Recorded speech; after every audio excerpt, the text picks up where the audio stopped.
आप सभी लोगों का मेरे YouTube चैनल पर बहुत बहुत स्वागत है।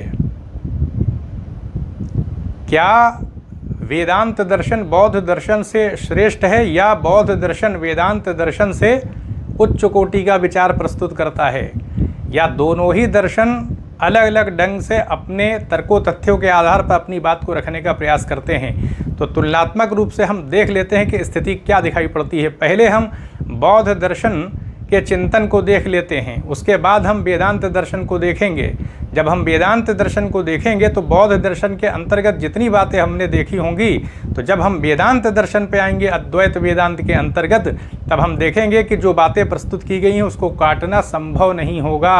कहने का अर्थ है कि वो सारी चीज़ें हमारे साथ होती हैं, तो हम उसको इतनी आसानी से काट नहीं सकते। तो ये देखने का तुलनात्मक रूप से प्रयास रहेगा। अब सबसे पहले हम बौद्ध दर्शन के अंतर्गत जगत को देख लेते हैं, क्योंकि ब्रह्मांड से ही शुरुआत करें तो ज़्यादा अच्छा है, क्योंकि ये ब्रह्मांड, ये जगत पूरा हमको दिखाई पड़ रहा है। तो बौद्ध दर्शन में माना जाता है कि जो जगत की सत्ता है वो अनादि होती है। अनादि का मतलब ये है कि बौद्ध दर्शन के अंतर्गत कारण कार्य के आधार पर चीज़ें चलती हैं। कोई कारण होता है, उससे कोई चीज़ पैदा होती है, जो चीज़ पैदा होती है वो कार्य होती है। जैसे दूध से दही बन गई तो कहने का तक दही कार्य हो गई, तो कारण कार्य की श्रृंखला चलती है। जैसे पशु है तो उससे दूध पैदा होता है, तो दूध जो होता है वो कार्य हो जाता है, क्योंकि पशु कारण है तो दूध कार्य हो गया। अब दूध जो है वो कारण बन जाएगा दही के लिए, क्योंकि दूध से दही की उत्पत्ति होती है। तो इस आधार पर कारण कार्य की श्रृंखला चलती रहती है। एक ही वस्तु कारण भी होती है और फिर किसी को पैदा कर देती है, क्योंकि कारण इसलिए होती है कि वो किसी चीज़ को पैदा करेगी, और कार्य इसलिए होती है क्योंकि वो किसी चीज़ से पैदा होती है। तो हर वस्तु कारण भी होती है, कार्य भी होती है। कहने का अर्थ ये है। तो इस आधार पर अगर जगत को देखा जाए तो जगत को अनादि बताया गया है। अनादि का मतलब है कि जगत से पहले कोई कारण नहीं जो जगत को पैदा कर दे। क्योंकि अगर हम मान लेते हैं कि कोई चीज़ है जो जगत को पैदा कर रही है, तो फिर उस चीज़ को किसने पैदा किया, फिर उसको किसने पैदा किया, इस प्रकार से फिर श्रृंखला चलने लगेगी। तो इस श्रृंखला का कोई अंत नहीं होगा। इसलिए बौद्ध दर्शन में जगत को अनादि कह दिया कि जगत से पहले कोई कारण नहीं जो जगत को पैदा करे, और जगत अनंत होता है। अनंत का मतलब ये है कि लगातार चीज़ें इस संसार में प्रतीत समुत्पाद के आधार पर उत्पन्न होती रहती हैं। जगत क्या है? वस्तुओं का समूह ही तो कह सकते हैं। जैसे पूछा जाए शरीर क्या है, तो शरीर के अंदर आँख, नाक, कान सारे अंग हैं, इनसे मिल करके शरीर बनता है। शरीर अलग से थोड़ी कुछ है।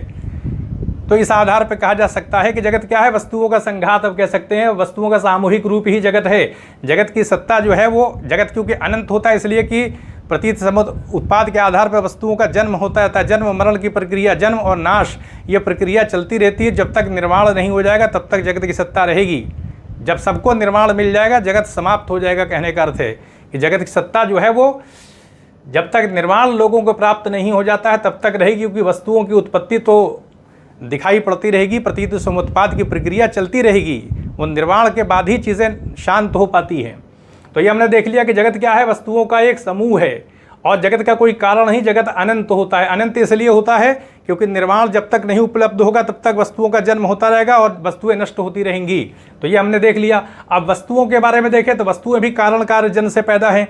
कोई भी वस्तु है तो वो किसी कारण से पैदा हुई होगी, है ना कोई कारण तो उस वस्तु का होगा, उसी से वस्तु का जन्म होगा। तो इस आधार पर कह सकते हैं हम कि कारण कार्य के आधार पर अगर देखें तो वस्तुएं जो क्या होती है, जैसे हमारा शरीर है तो हमारा शरीर क्या है? अगर इसको देखें तो ये संघाती ही तो है, विभिन्न प्रकार के अंगों से मिलकर बना हुआ है। तो वस्तुएं संघात होती हैं। किसका संघात होती हैं? परमाणुओं का संघात होती हैं। जैसे पृथ्वी, जल, अग्नि, वायु, सारे परमाणु हैं, इनसे मिल करके ये वस्तुओं का निर्माण हो जाता है। तो वस्तुएं संघात होती हैं। तो इस आधार पर ये जो संघात होते हैं ये वस्तुओं को पैदा तो करते हैं लेकिन निरंतर परिवर्तनशील भी होते हैं। यानी वस्तुएं जो हैं वो लगातार बदलती रहती हैं। परिवर्तन ही को एकमात्र सत्ता के तौर पर हम अभी आगे जा कर के देखेंगे। तो वस्तुओं के अंदर क्या है कि वस्तुएं संघात होती है, परमाणुओं से मिल करके बनती हैं। तो इस आधार पर परमाणुओं के संघात में निरंतर परिवर्तन होता रहता है। इस आधार पर वस्तु भी परिवर्तनशील हो जाती है। और ये परिवर्तनशीलता किस आधार पर होती है? क्योंकि कारण कार्य के आधार पर होती है। कारण कार्य के आधार पर चीज़ें पैदा होती रहती हैं, और जब कारण कार्य के आधार पर श्रृंखला चल रही है, चीज़ें जन्म ले रही हैं, मरण हो रहा है, कारण जो है नष्ट हो जाता है, कार्य को पैदा करके नष्ट हो जाता है वो। और जब वो चीज़ पैदा हो जाती है तो फिर उस कार्य के आधार पर कोई चीज़ और पैदा होती है, फिर वो कार्य जो कि कारण रूप में हो जाता है वो नष्ट हो जाता है, क्योंकि कोई भी चीज़ जो पैदा होगी वो कार्य होगी, उसको किसी ने पैदा किया है। अब वो चीज़ पैदा होगी तो वो भी तो किसी को पैदा करेगी। तो इस तरह से एक ही वस्तु कारण भी होती है, कार्य भी होती है। तो इस आधार पर कह सकते हैं कि संघातों के आधार पर वस्तुएं जो होती है वो संघात होती हैं, और कारण कार्य के आधार पर परिवर्तनशीलता का गुण भी वस्तुओं में दिखाई पड़ता है। तो ये हमने वस्तु की सत्ता के बारे में, जगत की सत्ता के बारे में देख लिया। अगर हम देखें जैसे नदी है, अब क्योंकि जो परमाणु हैं उनके अंदर इतनी गति होती है कि अविच्छिन्नता की स्थिति दिखाई पड़ती है, तो इसके वजह से हमको एकता दिखाई पड़नी। जैसे नदी है तो उसका प्रवाह जो हमको लगता है सारे जल के जो अणु होते हैं वो अलग अलग होते हैं, लेकिन प्रवाह की वजह से, अविच्छिन्नता की स्थिति की वजह से हमें नदी समग्र रूप में दिखाई पड़ती है। जैसे शरीर है, शरीर विभिन्न प्रकार के अंगों का संघात है, लेकिन हमको एक एकता दिखाई पड़ती है शरीर के अंदर, जबकि वो अलग अलग प्रकार के अंगों से मिलकर बना है। जैसे दीवार है तो दीवार अलग अलग प्रकार की ईंटों को जोड़ करके दीवार को बनाया जाता है, लेकिन एकता पूरी दीवार में दिखती है, लेकिन उसके पीछे ईंट की सत्ता होती है। अलग अलग प्रकार की ईंटें, मतलब एक ही प्रकार की ईंट जो है उससे जुड़ी हुई होती है, कहने मतलब ये है। तो इस आधार पर दीवार की सत्ता हमको एकल रूप में दिखाई पड़ती है। तो ये जो एकता है उसका दर्शन कैसे है? ये अविच्छिन्नता की वजह से सारे परमाणु आपस में इस तरह से संगठित होकर उनका प्रवाह चलता रहता है कि उस प्रवाह की वजह से एकता दिखाई पड़ती है। तो ये बातें आपको बौद्ध दर्शन में दिखाई पड़ेंगी, और ये सब हम कह सकते हैं कि पूरी तरीके से वस्तुओं के विश्लेषण के आधार पर ये सारा तर्क तथ्य रखा गया है। अनुभवजन्य चीज़ें हैं, ये चीज़ें हमको दिखाई पड़ती हैं। अब हमें देखें, अगर सत और असत की बात देखें, अगर कहा जाए कि सब कुछ सत्य है और कहा जाए कुछ भी सत्य नहीं है, यानी सब कुछ सत्य है, एक मत ये दिया जा सकता है, दूसरा मत ये दिया जा सकता है कि कुछ भी सत्य नहीं है। तो बौद्ध दर्शन के अंतर्गत अगर देखें तो बीच का सिद्धांत दिया है, सब कुछ सत्य है, कुछ भी सत्य नहीं है। इसके बीच में सत्य और असत के बीच में परिवर्तन को मान लिया है। सिर्फ सत्य की सत्ता नहीं है और ना ही कोई चीज़ असत है।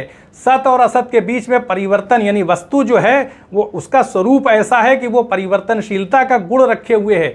न तो वो सत्य है और न ही असत है, बल्कि परिवर्तन को ही वस्तु का धर्म मान लिया गया है। वस्तु क्या है उसके बारे में क्या बताएंगे? वो परिवर्तनशील रहती है हर समय। क्यों? क्योंकि परमाणुओं के संघात से बनती है।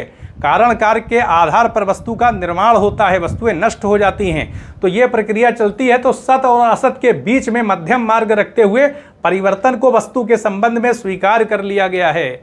यानी हम किसी चीज़ को हमेशा के लिए स्थायी रूप से सत्य नहीं कह सकते कि चीज़ में, अब हम अगर सत्य कह रहे हैं तो कोई चीज़ हमेशा एक ही रहेगी, कोई परिवर्तन उसमें नहीं होगा। हर कालखंड में, भूतकाल, भविष्यकाल, वर्तमान काल, हर कालखंड में एक जैसी रहेगी तो उसको सत्य कहेंगे। और अगर हम कहते हैं कि किसी भी चीज़ की कोई सत्ता नहीं है तो असत हो जाएगी। तो बौद्ध दर्शन में बताया गया है कि वस्तु है, न तो सत्य है न असत है, बल्कि परिवर्तन ही उसका धर्म है। क्योंकि कारण कार्य के आधार पर परिवर्तन, हमको प्रतीत समुत्पाद की प्रक्रिया जो है कारण कार्य पर आश्रित होकर चलती है। तो यही हमको इस संसार में दिखाई पड़ रहा है। सारी चीज़ें परिवर्तनशील हैं, इसलिए परिवर्तन को स्वीकार कर लिया गया है। तो सब कुछ है और कुछ भी नहीं है, इन दोनों मतों और सिद्धांतों के बीच में बौद्ध दर्शन ने अपना मत परिवर्तनशीलता के संबंध में रख दिया है वस्तु के मामले में। यानी वस्तु जो है वो परिवर्तनशील है।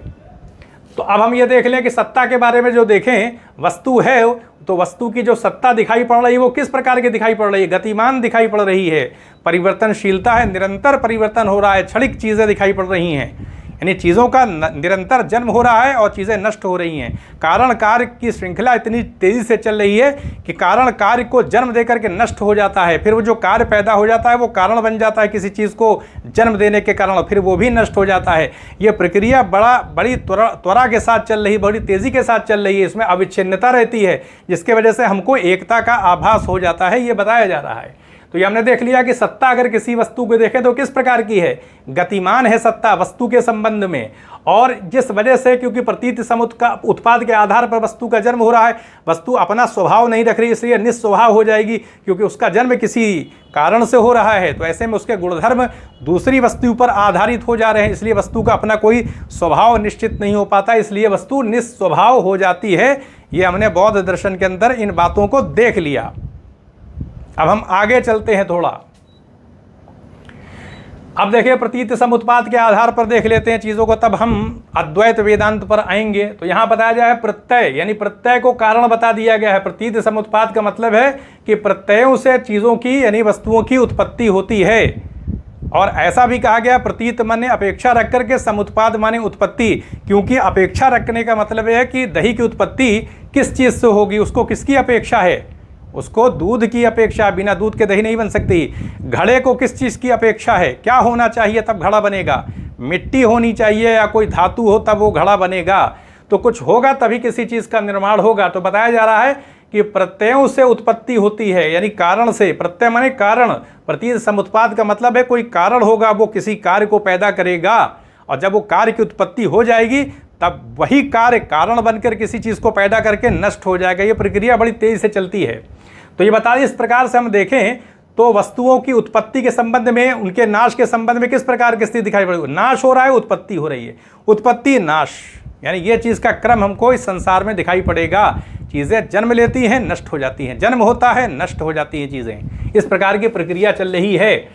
अब हम देखें तो बौद्ध दर्शन के अंतर्गत असत कार्यवाद को बताया गया है, यानी कार्य और कारण समकालिक नहीं होते हैं, समकालिक नहीं होती, कहने का अर्थ ये है कि कारण कार्य को जन्म देकर के नष्ट हो जाता है और कार्य के अंदर कारण की सत्ता नहीं रहती है, कहने का अर्थ ये है। हालांकि कुछ संप्रदाय बौद्ध दर्शन के अंतर्गत, जैसे सर्वास्तिवादी जो संप्रदाय है, सर्वास्तिवाद के अंतर्गत कारण की सत्ता को कार्य में माना गया है, और लेकिन कुछ नहीं भी मानते हैं, कहने का अर्थ ये है कि कारण और कार्य समकालिक नहीं होते हैं। जैसे कोई वस्तु है तो समकालिक वर्तमान काल में ही तो उसको हम देख रहे हैं, तो उस वस्तु के अंदर कारण की सत्ता नहीं है, वस्तु कारण से रहित है, क्योंकि कारण नष्ट हो चुका है उस वस्तु को जन्म देने की वजह से। तो इस तरह से असत कार्यवाद का समर्थक है, यानी कार्य में कारण का अस्तित्व नहीं, ये मान लिया गया है, कार्य में कारण की सत्ता नहीं होती है, ये असत कार्यवाद है। तो इस प्रकार से बौद्ध दर्शन में चीज़ें दिखाई पड़ती हैं। अब देखें यहाँ पर, जैसे हम देखें हेतु होता है, एक कारण होता है, और प्रत्यय, ये बात समझाने के लिए बौद्ध दर्शन में बताई गई है। हेतु का मतलब कारण है। अब कारण को लेते हैं, जैसे बीज है, बीज से वृक्ष यानी पेड़ पैदा होता है, पेड़ का जन्म होता है बीज से ही होगा, लेकिन क्या सिर्फ बीज से ही पेड़ बन जाएगा, बल्कि उसके लिए प्रत्ययों की ज़रूरत पड़ती है, यानी सहकारी कारक को प्रत्यय कह दिया गया है। अब इसमें भूमि है, जल है, प्रकाश है, हवा है, खाद है, ये सारे सहकारी कारक हैं। हालांकि इनको ही कारण में ही सम्मिलित कर लिया गया है, कहने का अर्थ ये है। और कुछ मतलब कुछ संप्रदाय अलग अलग मानते हैं, लेकिन कुछ एक ही मान लेते हैं कि ये सब कुछ हेतु यानी कारण में ही हैं। तो इस आधार पर हम कह सकते हैं चीज़ों की उत्पत्ति होती है, कोई हेतु होता है, कोई कारण होता है, और फिर उस कारण से ही कार्य की उत्पत्ति होती है। जैसे बीज से पेड़ वृक्ष का जन्म हो जाता है, लेकिन कुछ सहकारी कारक भी हैं, भूमि, जल, प्रकाश, हवा, खाद, ये सारी चीज़ों का भी कहीं ना कहीं योगदान रहता है कार्य की उत्पत्ति में। अब हम ये देख लेते हैं, कुछ एक अलग सेक्शन में देखने का प्रयास करते हैं किस प्रकार से बौद्ध दर्शन में बताया गया। तो इस पक्ष को भी देख लेते हैं, द्वादश चक्र को भी देख लेते हैं, 12 प्रकार का जो चक्र है उसको भी देखने का प्रयास करते हैं। तो देखें, बताया गया है, यानी इस संसार के बारे में बताया जा रहा है कि इस संसार के अंदर मनुष्य की जो स्थिति है वो किस कारण से मनुष्यों को दुख मिल रहा है, कारण क्या है, इस संसार की स्थिति के बारे में वर्णन किया गया है कि संसार की स्थिति किस प्रकार की है, क्यों जन्म हो रहा है, क्यों मरण हो रहा है। क्योंकि जब तक जन्म मरण की प्रक्रिया चलेगी तभी तक दुख भोगते रहेंगे, और निर्वाण की प्राप्ति जब हो जाएगी तो ये जन्म मरण की प्रक्रिया, ये चक्र रुक जाएगा। तो हम इस चक्र तो पहले समझ लें कि चक्र है क्या, क्योंकि आपस में ये संबद्ध है कारण कार्य के रूप में। तो जैसे हम देखें तो बौद्ध दर्शन में बताया गया है कि अज्ञान यानी अविद्या से संस्कार यानी कर्म पैदा हो जाते हैं। अब ये अज्ञान क्या होता है, अज्ञान का मतलब क्या है, अज्ञान का मतलब ये है कि हमें किसी चीज़ के वास्तविक स्वरूप का पता नहीं है। अगर हम जहर को शरबत समझ ले तो उसको पी लेंगे, कहने का अर्थ है। अगर जहर का रूप रंग शरबत की तरह जो शरबत हम पीते हैं और वो गिलास में जहर रखा हो तो हम उसको शरबत समझ के पी लेंगे, लेकिन अगर हमको ज्ञान हो जाए तो हम उस शरबत मतलब उस जहर को पिएंगे नहीं, कहने का अर्थ ये है। अज्ञान के वजह से हम कर्म करने लगते हैं, कहने का अर्थ है कि संसार का जो निर्माण दिखाई पड़ रहा है वो वस्तुओं के वास्तविक स्वरूप को जानने के नहीं कारण के वजह से हम सारी चीज़ें पैदा हो रही हैं। प्रतीत समुत्पाद की प्रक्रिया चल रही है, क्योंकि निर्माण इसीलिए उपलब्ध नहीं हो पाता। चीज़ें अनित्य हैं, हम उसको नित्य समझ रहे हैं। अब चीज़ें जैसे संसार के अंदर प्रतीत समुत्पाद की प्रक्रिया चल रही है, वर्तमान काल में भी चल रही है। महात्मा बुद्ध का जिस समय थे इस संसार में थे उस समय भी जब सिद्धांत दिया तब भी ये प्रक्रिया चल रही थी, और महात्मा बुद्ध के पहले से भी ये प्रक्रिया चल रही थी। और आज भी चल रही है। सारी चीज़ें कहीं ना कहीं अगर हम देखें, वस्तुओं का स्वरूप देखें तो वस्तुएं किसी न किसी कारण से ही पैदा होती हैं। और अगर देखा जाए, हम अपनी आयु को ही देख लें, बचपन से लेकर बुढ़ापे तक हमारी अवस्थाओं में परिवर्तन होता रहता है, तो परिवर्तनशीलता तो दिखाई पड़ती ही है। तो कहने का अर्थ है कि अज्ञान की वजह से हम संस्कार यानी कर्म करने लगते हैं। और जब हम कोई कर्म करते हैं तो कर्म के अंदर मानी बात है कि हम भोजन करेंगे तो जाके पेट में हमारे पचेगा और उससे ऊर्जा बनेगी। तो कर्म करेंगे तो चेतना पैदा होगी, सीधी सी बात है। कर्म संस्कार संचित होंगे और चेतना का जन्म होने लगेगा। जैसे पत्थर को रगड़ा जाए तो कर्म की क्रिया हमने किया, कर्म किया हमने, पत्थर को रगड़ा, अब उससे ऊर्जा निकल रही है, अग्नि निकल रही है, चिंगारी निकल रही है। तो इस आधार पर कहा जाता है कि अज्ञान की वजह से हम कर्म करने लगते हैं, हमें वस्तुओं का वास्तविक स्वरूप पता नहीं, जिसके वजह से अविद्या की वजह से कोई चीज़ कुछ रहती है वो कुछ दिखने लगती है, आकर्षण पैदा हो जाता है। जो चीज़ नहीं है वहाँ पर हमें चीज़ें दिखने लगती है, हमें रस्सी में सांप की प्रतीति होने लगती है, आकर्षण हो जाता है। अविद्या की वजह से कुछ का कुछ दिखने लगता है, जिसकी वजह से आकर्षण पैदा हो जाता है, हम कर्म करने लगते हैं, उसको प्राप्त करने का प्रयास करते हैं। और जब प्राप्त करने का प्रयास करते हैं तो कर्म करते हैं, और कर्म से क्या है, चेतना पैदा हो जाती है, विज्ञान का जन्म होता है। और विज्ञान क्या होता है, वो गर्भस्थ शिशु को जन्म लेने के लिए चेतना पैदा हो जाती है। गर्भस्थ शिशु में नाम रूप की उत्पत्ति हो जाती है, क्यों मानी सी बात है कि नाम का मतलब होता है हमारी मानसिक अवस्था और रूप हमारा शरीर हो जाता है। तो चेतना होगी तो नाम रूप की स्थिति आ जाएगी, बच्चे का गर्भ में क्या होगा, विकास होने लगेगा, बच्चे का मानसिक विकास भी होगा और शारीरिक विकास भी होगा। तो नाम रूप की स्थिति आ जाएगी चेतना की वजह से। अब जब शरीर आ जाएगा तो इंद्रियां भी तो साथ में रहेंगी, आँख नाक कान के बिना इंद्रियों के हमारा शरीर होगा। आँख तो रहेगी, कान भी रहेगी, नाक भी है, तो षडायतन मन भी आ जाता है। षडायतन का मतलब 6 प्रकार की चीज़ें, षड माने 6, तो 6 का मतलब क्या है, ये 5 प्रकार की इंद्रियां और मन मिला दे तो 6 चीज़ें हो गई। अब जब इंद्रियां आएंगे तो हम तो छुएंगे किसी चीज़ को, जैसे ये छुआ जा रहा है तो हम किसी चीज़ को टच करेंगे तो वेदना पैदा होगी, सेंसेशन पैदा होगा। हमको कोई छू लेता है तो हमको लगता है चींटी चलने लगती है, तो आभास होता है चलने का। तो इस आधार पर स्पर्श होगा तो फिर वेदना पैदा होगी, सेंसेशन जनरेट होगा। और जब वेदना होगी, अब हम बर्फ़ी खा रहे हैं, अच्छा जो भी हम भोजन करते हैं तो उसका एक स्वाद जो है, उसकी एक आसक्ति, एक तृष्णा पैदा हो जाती है।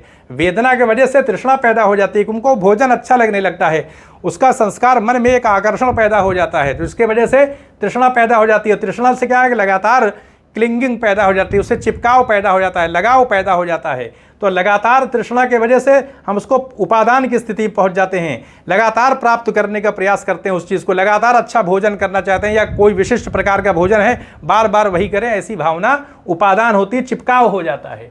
और फिर जैसे ही उपादान की स्थिति होती है तो फिर अस्तित्व यानी भव की उत्पत्ति हो जाती है। और भव के वजह से क्या है, जाति यानी जन्म हो जाता है, यानी अस्तित्व की स्थिति आ जाएगी और फिर जन्म की स्थिति आ जाएगी। और जहाँ जन्म होगा तो जरा और मरण तो होगा, बुढ़ापा भी होगा, यानी बुढ़ापा आ जाएगा और फिर मरण हो जाएगा, मृत्यु हो जाएगी। तो इस प्रकार से बौद्ध दर्शन में इस संसार के संबंध में पूरा विश्लेषण कर दिया गया कि किस तरह से चीज़ें चल रही हैं। तो अष्टांगिक मार्गों के अंतर्गत क्या है, सम्यक संकल्प की बात, सम्यक दृष्टि की बात आ रही है। हमारी दृष्टि क्या है, हम सही चीज़ों को देखें, वास्तविक स्वरूप जानें। फिर सम्यक संकल्प की बात की जा रही है कि संकल्प होगा तब हम आचार आर्य सत्यों पे अच्छी तरह से चलेंगे, बिना संकल्प के तो हम अष्टांगिक मार्ग पे ही नहीं चल पाएंगे, सत्य बोलेंगे नहीं, बार बार झूठ बोल देंगे। तो सम्यक वाक की स्थिति ही आगे बढ़ नहीं पाएगी, उसको हम तोड़ते रहेंगे, बाद में पश्चाताप करेंगे, फिर पश्चाताप करेंगे, फिर झूठ बोलेंगे, फिर यही चलता रहेगा, उम्र हमारी बीतेगी। तो इसलिए संकल्प रख दिया गया, संकल्प होगा तब हम सम्यक वाक यानी अच्छी वाणी का प्रयोग करेंगे, सही सत्य बोलेंगे। और उसके बाद फिर सम्यक कर्मांत होगा, हमारा व्यवहार सही होगा, दूसरों की हिंसा नहीं करेंगे, यानी हमारा आचरण सही होगा। उसके बाद सम्यक आजीव की बात, हम जो भी संसार में जीवन जीते हैं तो कुछ ना कुछ हमें धनार्जन करना पड़ता है, कोई आजीविका होती है, हमारी व्यवसाय होता है, तो जो भी कर्म करें ईमानदारी से हम धन अर्जित करें, तो सम्यक आजीव ही हो गया। उसके बाद सम्यक व्यायाम, लगातार प्रैक्टिस करते रहें किस रास्ते पर चल रहे हैं। तो जब हम व्यायाम करते रहेंगे, ध्यान रहेगा, तो हमारी प्रैक्टिस टूटेगी नहीं, कहने कि जिस रास्ते पर चल रहे हैं संकल्प लिया उसको बनाए रखें। फिर सम्यक स्मृति की बात है, फिर सम्यक आपके समाधि की बात आ जाएगी, 4 प्रकार की समाधि, तब जाके निर्वाण उपलब्ध होगा। तो कहने का था कि अष्टांगिक मार्गों पर चल करके निर्वाण तो प्राप्त कर लेंगे, चलना आसान नहीं, इसके लिए संकल्प लेना पड़ेगा। तो ये आ जाती है बौद्ध दर्शन के अंतर्गत। अब आते हैं वेदांत दर्शन पे भी थोड़ा सा चर्चा कर लेते हैं। तो वेदांत दर्शन में हम स्वामी विवेकानंद को ले लेते हैं ताकि एक संक्षेप में सार आ जाए। शंकराचार्य की बात को उन्होंने वैज्ञानिक ढंग से यानी आज के संदर्भों में इसको रखने का प्रयास किया है। स्वामी विवेकानंद बताते हैं कि जो हम बाहर चीज़ों को देखते हैं, वो बताते हैं पूरा ब्रह्मांड हमारे मन के अंदर है, क्योंकि एकमात्र ब्रह्म की सत्ता शंकराचार्य ने स्वीकार की है कि एकमात्र ब्रह्म की सत्ता है। अब अगर एकमात्र ब्रह्म की सत्ता है तो जगत की कोई सत्ता नहीं होगी, यानी पारमार्थिक रूप से अगर देखा जाए तो जगत तो होगा नहीं। व्यवहारिक रूप से ये हमको दिखाई पड़ रहा है। नागार्जुन ने अपने शून्यवाद में भी समवृत्ति सत्य के आधार पर ही, समवृत्तियों के आधार पर बताया है कि न कोई चीज़ किसी चीज़ की उत्पत्ति होती है, न ही किसी चीज़ का नाश होता है। प्रतीत समुत्पाद के आधार पर सारी चीज़ें हमको दिखाई पड़ती हैं और किसी भी वस्तु का अपना कोई स्वभाव नहीं है, चीज़ें शून्य होती है अपने चरित्र स्वभाव के आधार पर। इस आधार पर अगर आप देखें तो शंकराचार्य के दर्शन में ये जगत कैसे बनेगा, फिर एकमात्र ब्रह्म की सत्ता है। तो शंकराचार्य बताने का प्रयास करते हैं कि ब्रह्म जो है वो ईश्वर को पैदा कर देता है, वो कोई क्रिया नहीं करता। ब्रह्म वो सच्चिदानंद सत्ता है, हमेशा सा है, निर्गुण निर्विशेष सत्ता है और ईश्वर को अभिव्यक्त कर दिया जाता है। फिर ईश्वर के द्वारा क्रिया की जाती है, ईश्वर क्रिया करेगा, लेकिन पर ब्रह्म जो होता है वो क्रिया नहीं करता। अपर ब्रह्म यानी ईश्वर के द्वारा क्रिया की जाती है। क्रिया कैसे की जाएगी? माया के माध्यम से। माया एक दर्पण की तरह समझ लें, माया शक्ति का उपयोग ईश्वर के द्वारा किया जाएगा। जैसे ही किया जाएगा तो माया जो जड़ होती है वो ईश्वर को ही अन्य अन्य रूपों में दिखा देगी, उसके स्वरूप को, वास्तविक स्वरूप को घेर करके अन्य अन्य रूपों में, जगत के रूप में, नदी के रूप में, पर्वत के रूप में, प्रकार तरह तरह के प्राणियों के रूप में, भौतिक पदार्थों के रूप में। एक ही वही ईश्वर की सत्ता है, सर्वगुण संपन्न है, तो अलग अलग रूपों में दिखेगा वो। अब कैसे देखेगा? तो वो शक्तिशाली मतलब परब्रह्म की सत्ता तो हर प्रकार की शक्तियों से युक्त भी तो है, क्रिया नहीं करती तो क्या हुआ? वो सच्चिदानंद सत्ता तो है, चैतन्य युक्त सत्ता है। तो इस आधार पर ईश्वर के माध्यम से माया शक्ति का उपयोग करते जगत को प्रकट कर दिया जाता है, तो जगत विवर्त हो जाता है, क्योंकि वो प्रतिबिंबात्मक है। तो वो प्रतिबिंब कहाँ पड़ेगा? तो स्वामी विवेकानंद बताते हैं कि वो प्रतिबिंब मन पर पड़ता है, क्योंकि शरीर भी हमारा विवर्त रूप होगा, मन पर पड़ता है। तो मन में ही सूर्य दिखता है, हमको लगता है प्रकाश बाहर से आ रहा है। क्या हम स्वप्न देखते हैं तो स्वप्न में हम बेड पे पड़े होते हैं, लेकिन सारी चीज़ें हमको दिखाई पड़ती हैं, सारा संसार दिखाई पड़ता है, तो वो कौन सी अवस्था है? तो बताया जाता है ये जो जगत हम जागृत अवस्था में देख रहे हैं, ये स्वप्न के से थोड़ा सा ज़्यादा रियलिस्टिक है, ज़्यादा वास्तविकता इसके अंदर होती है, लेकिन सारी चीज़ें मन के अंदर ही हैं। मन के अंदर पूरा ब्रह्मांड है। कैसे है? एक सूक्ष्म शरीर होता है जो हमारे शरीर के आकार का ही होता है। इसके अंदर पांचों प्रकार की इंद्रियां होती हैं, ज्ञानेंद्रियां, कर्मेंद्रियां, पांचों प्रकार की, 5 प्रकार के प्राण होते हैं, मन बुद्धि, और कुछ लोग अहंकार को भी शामिल कर देते हैं। इसको सूक्ष्म शरीर कहा जाता है। ये इसी शरीर के प्रकार का होता है। इसी सूक्ष्म शरीर को ऊर्जा मिलती है, शक्ति मिलती है आत्मा से, और ये सूक्ष्म शरीर मन से संबद्ध होता है। और हम कह सकते हैं कि आत्मा के माध्यम से, यानी वो जो ईश्वर जो शक्ति का उपयोग कर रहा है, माया शक्ति का, उसका जो प्रतिबिंब जनरेट हो रहा है, सूरज का भी हो रहा है, चांद का भी हो रहा है, सितारे का भी हो रहा है, सारी चीज़ें मन पे प्रतिबिंब उसका पड़ता है और चीज़ें हमको दिखती हैं, हमको सकता है बाहर दिख रही हैं। काल, स्पेस, यानी टाइम एंड स्पेस जो है वो भी मन से ही संबंधित है। कांट ने भी तो बताया था ये बात। महान दार्शनिक जो पाश्चात्य दर्शन में इमैनुअल कांट है, वो भी तो ये बताते हैं कि मन जो है यानी दिक् काल की जो सत्ता है वो मानसिक है, कहने का अर्थ है। और यही स्वामी विवेकानंद बताते हैं कि बाहर कुछ चीज़ नहीं, सब मन के अंदर ही घटित हो रहा है, जैसे स्वप्न में सारी चीज़ें होती हैं। तो ये वेदांत दर्शन के जो चीज़ हमको बाहर दिख रही है वो बाहर है ही नहीं, वो मानसिक है। तो ये वेदांत दर्शन में ये सारी चीज़ें हैं कि एकमात्र ब्रह्म की सत्ता है, कोई तात्विक परिवर्तन नहीं है, प्रतिबिंबात्मक स्थिति है। वो प्रतिबिंब ईश्वर का ही, माया के माध्यम से अलग अलग प्रतिबिंब ईश्वर का है जो मन पर पड़ रहा है सूक्ष्म शरीर के माध्यम से, और सूक्ष्म शरीर के पीछे सत्ता है आत्मा की। वो आत्मा क्या है? ब्रह्म ही है। इसीलिए आप उपनिषदों में तत्वम असि की बात बताई जा रही है कि तू ही वही तत्व है, यानी ब्रह्म है तू। तो यहीं पर अनुमति दे, चैनल को सब्सक्राइब भी करें, शेयर भी करें। आप सभी लोगों का बहुत बहुत धन्यवाद।